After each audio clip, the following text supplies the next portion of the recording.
नमस्कार, आप देख रहे हैं किराना एक्सपर्ट और इस वक्त चीनी बाजार से जुड़ी एक बड़ी खबर सामने आ रही है। चीनी के दाम पहले से ही रिकॉर्ड स्तर के आसपास बने हुए हैं और अब सरकार 10 लाख टन तक चीनी के आयात पर राहत देने के प्रस्ताव पर विचार कर रही है।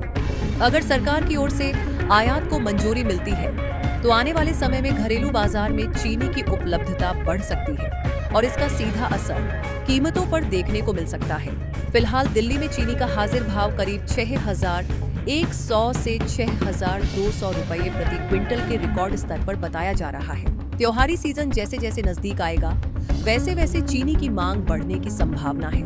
ऐसे में सरकार की नजर बाजार में सप्लाई और कीमतों के संतुलन पर बनी हुई है।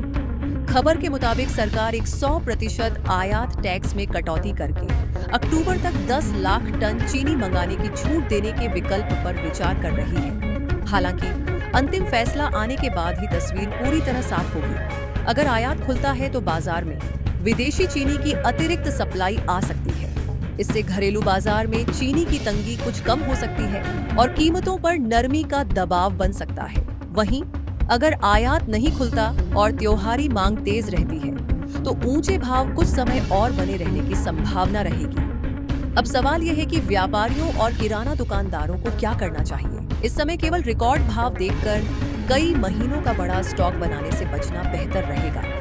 त्योहारी बिक्री के लिए जरूरत के हिसाब से चरणबद्ध तरीके से माल खरीदें और बाजार की अगली खबर पर नजर रखें। खासकर अगर सरकार आयात को लेकर कोई बड़ा फैसला लेती है तो चीनी बाजार में अचानक तेजी या नरमी देखने को मिल सकती है। इसलिए व्यापारियों के लिए फिलहाल सबसे जरूरी है स्टॉक सोच समझकर करें, बाजार की चाल पर नजर रखें और जल्दबाजी में बड़ी खरीदारी करने से बचें। चीनी आयात को लेकर सरकार का फैसला आने वाले दिनों में बाजार की दिशा तय करने वाला अहम फैसला हो सकता है। ऐसी ही चीनी, गुड़, दाल, तेल, तिलहन और तमाम किराना बाजार की ताजा खबरों के लिए जुड़े रहिए किराना एक्सपर्ट के साथ।